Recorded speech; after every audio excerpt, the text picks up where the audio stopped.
In Search Of has investigated the mystery of many ancient monuments, the pyramids, Stonehenge, and Easter Island. A solution to these puzzles may be concealed in Florida's Coral Castle. This monumental structure was created by one man with his bare hands in the 20th century. What strange forces created this castle of secrets?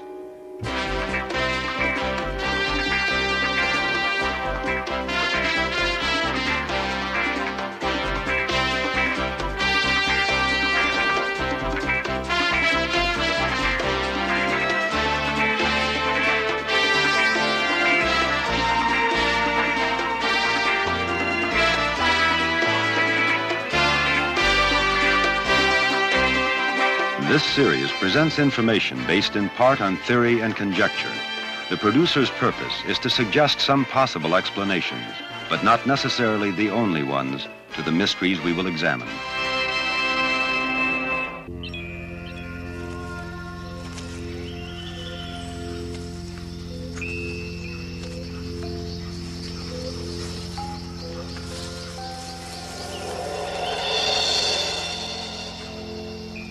Coral Castle has been called the eighth wonder of the world.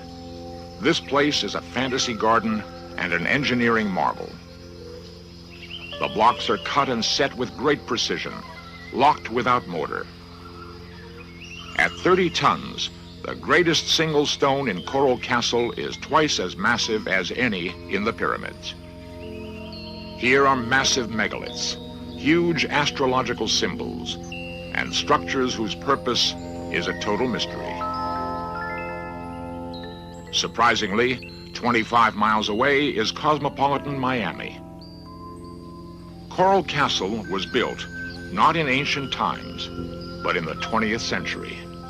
Most curious of all, Coral Castle was built in secret by one man, Edward Leedskalnin, a frail little hermit.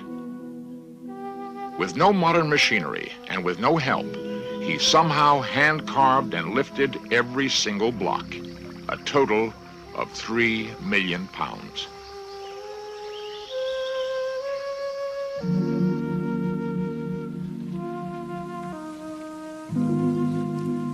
With all our modern technology, we might be able to duplicate the pyramids. But how could we ever do it with our bare hands? Dreamers beyond the fringe of science have postulated a long-lost art of harnessing anti-gravity. It seems incredible, but Ed Leedskalnin may have rediscovered these ancient secrets. Let's look at his life story. The mystery of Coral Castle began in rural South Florida just after World War I.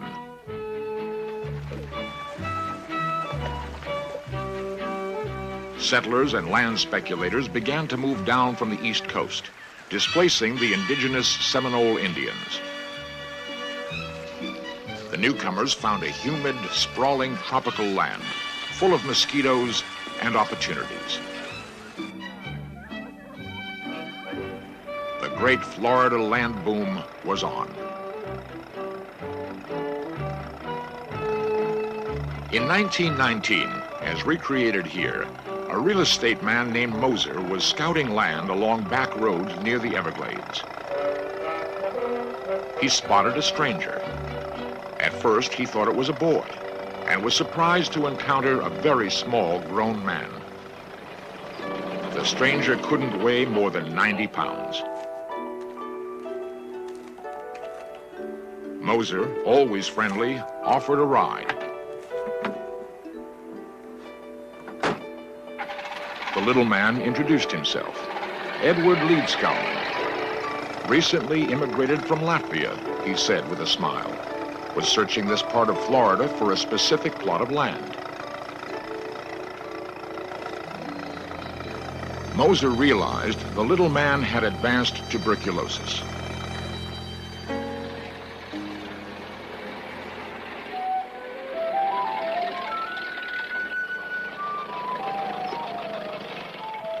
Mrs. Moser always welcomed the strangers her husband brought home. Life was lonely in this new land. Edward Leedskalnin was very friendly, very polite, and confessed outright he hadn't a penny to his name.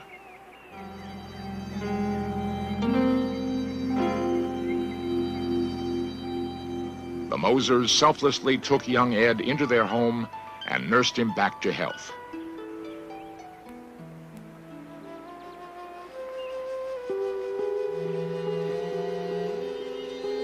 They listened with respect to his story of leaving Latvia, of his search all over America for the right type of land. "I'll know when I find it," he said. "It's for my sweet 16. He would never explain who she was, but Ed was obviously haunted by a dream or a memory of land and a castle for his sweet 16.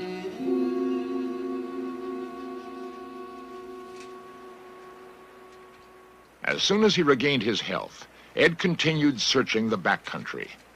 Crazy Ed and his rusty bike became the butt of many local jokes. Neighbors, watching him prod the ground, began rumors that he was hunting for buried treasure.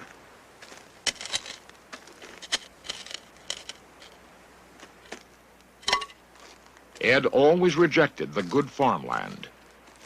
When people wondered why, he only smiled.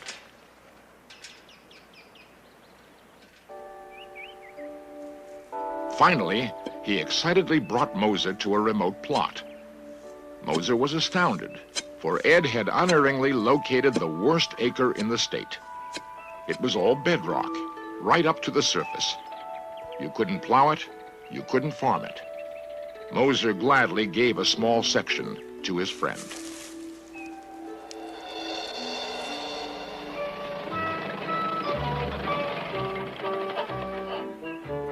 A few weeks later, Moser's curiosity got the better of him.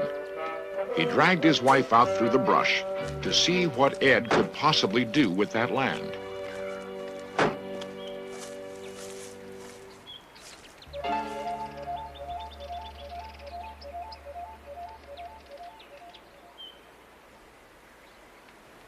They couldn't believe their eyes. Ed had somehow cut a 10-ton block of solid coral right out of the bedrock and hoisted it into the air.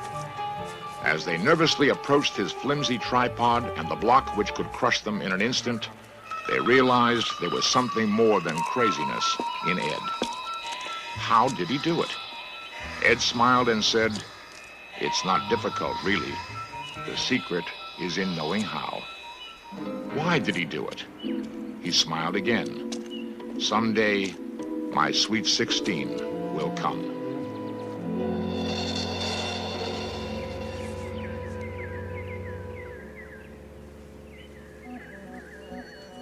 Working alone, he cut more blocks. All the locals had to visit and gape at this accomplishment. Ed was friendly, but firm. He would never tell his secret techniques, and he would always stop work when people came near.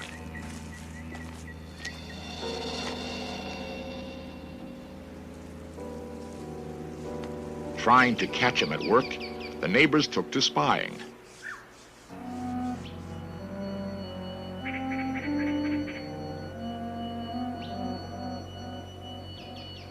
Some people swear they saw the rocks move.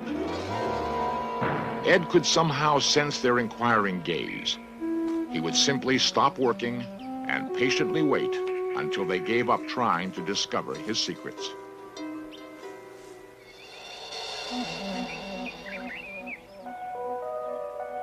"60 years later, the completed coral castle still embodies a number of unsolved mysteries. Francis Wilson. This block weighs 9 tons. It's just one piece of rock. See what you can do with one hand?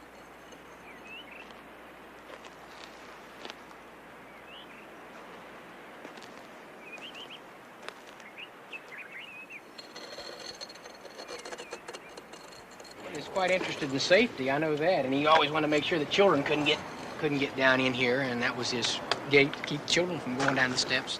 Those who knew Ed remember him with great respect. Charles Williams and Bodil Lowe.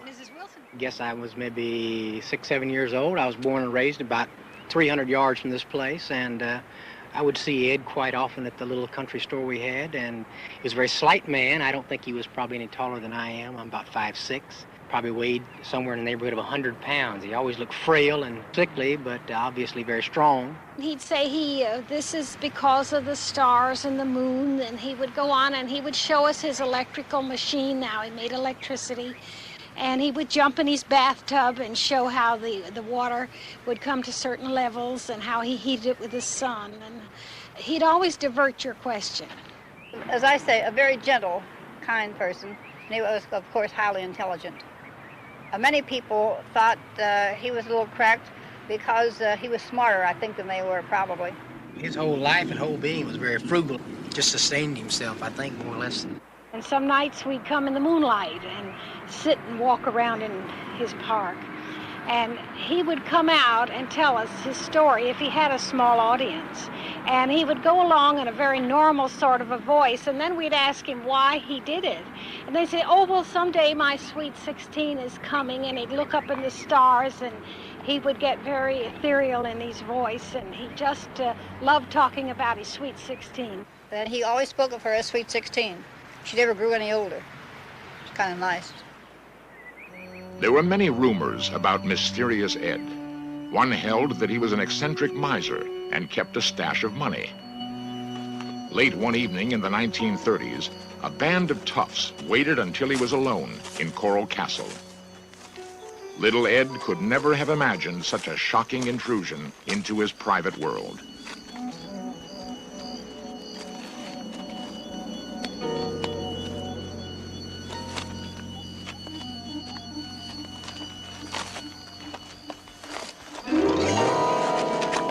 The attack prompted the most extraordinary feat of his life.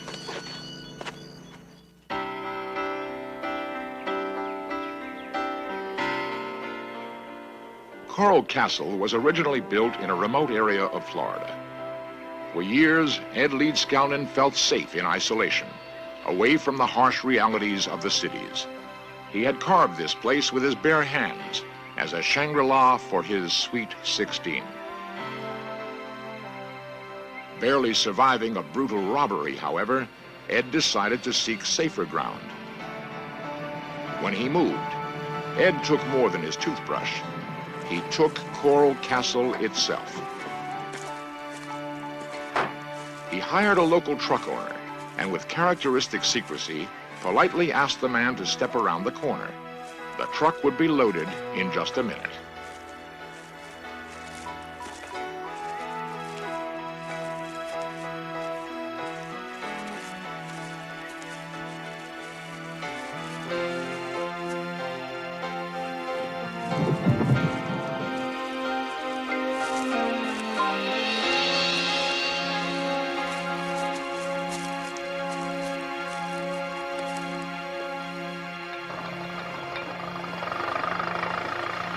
Piece by piece, Ed moved all 3 million pounds of rock 10 miles to its present location near Homestead, Florida. As usual, no one ever managed to see how he lifted the giant rocks, which weighed up to 30 tons apiece. How did he do it? There are many theories. 60 million years ago, this was all of South Florida. Thousands of miles of living coral reef. The rock which he used, fossil coral, may have internal forces which only Ed understood. A huge brain coral seems almost conscious, perhaps contemplating ancient secrets. Living coral constructs its own undersea castles. Forces deep in the earth fuse dead coral into oolite, a dense, strong organic rock. And most of South Florida has little topsoil over this bedrock. We asked the men at a rock quarry to try an experiment, to cut and lift a giant block of oolite. With diamond-tipped power saws, the cutting alone took several hours. The only way to break the block free, brute force.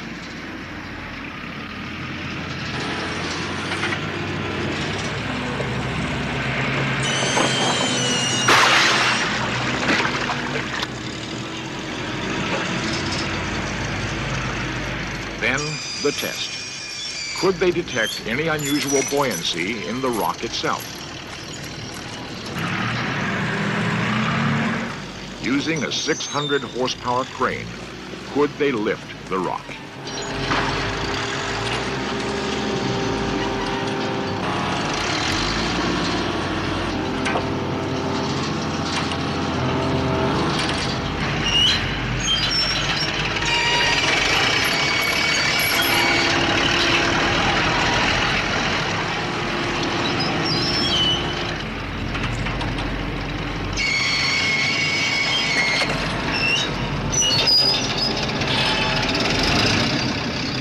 After the crane almost tipped over, they managed to drag the block a few yards. What modern equipment would it take to duplicate Coral Castle? It couldn't be done. Charles Valois comments. Not with the modern equipment. I wouldn't cut more than 4 foot long and 32 inches wide and 7 or 8 foot long. That's the most I'll cut. And you see the struggle I have getting it out with that machine. This is the only known photo of Ed apparently working. Although he seems to be breaking the block free with wedges, a close look reveals that the block is already cut free, with a cable underneath. Engineers have been puzzled by this photo. Bruce Cathy has extensively studied and written on Earth forces. He believes that a harmonic grid inside the Earth's surface can create actual anti-gravity at certain nodes on the grid, and that Coral Castle was built on a position of harmonic resonance.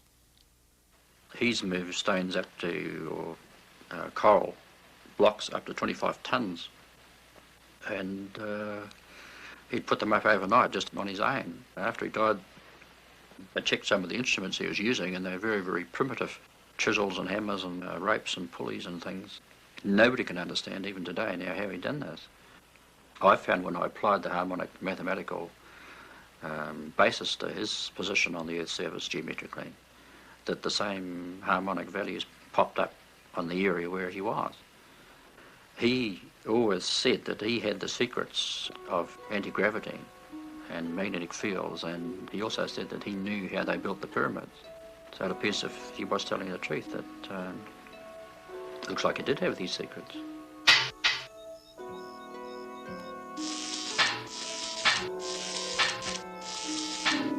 Ed performed many strange experiments with magnetism, although he had no source of conventional electricity.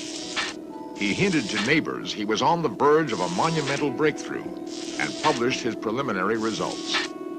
His book, however, is as incomprehensible as Einstein's unified field theory. Just as Ed always worked in secret, he also preferred to take his own photographs, posing in his one suit with a self-timed box brownie.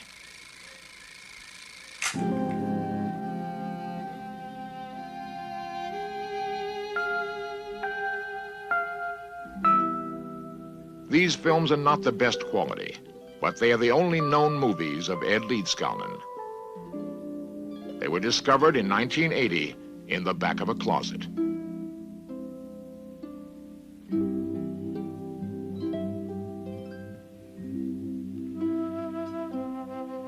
They reveal the Ed that most visitors knew. Animated, friendly, a simple man.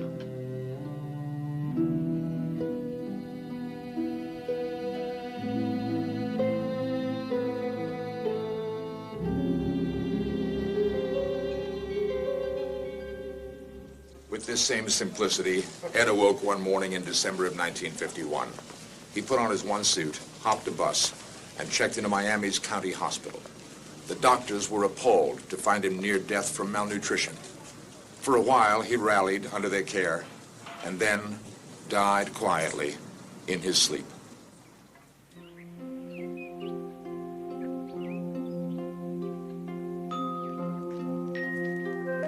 Even after his death, Ed left a few surprises. Neighbors guarded the grounds until authorities could make an official investigation.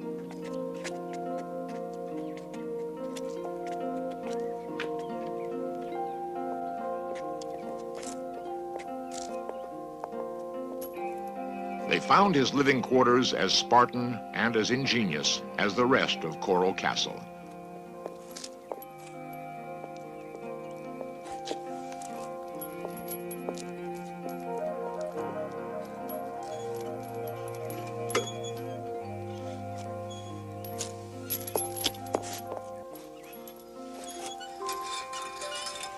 They also found $3,800 in crisp $100 bills and what resembled a treasure map.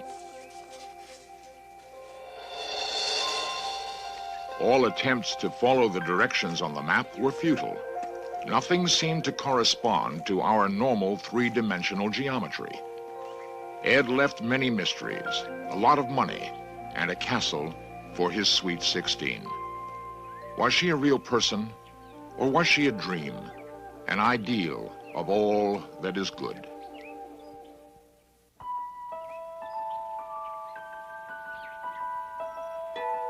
Children love to visit Coral Castle. They instinctively respond to the childlike sense of play which is so magnificently sculpted here. In his life, Edward Leedskalnin carved and lifted over 3 million pounds of rock.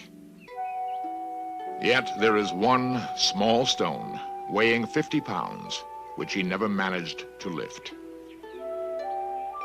Ironically, on both sides of his simple grave in Miami are the graves of 2 little children. We think he would have felt at home.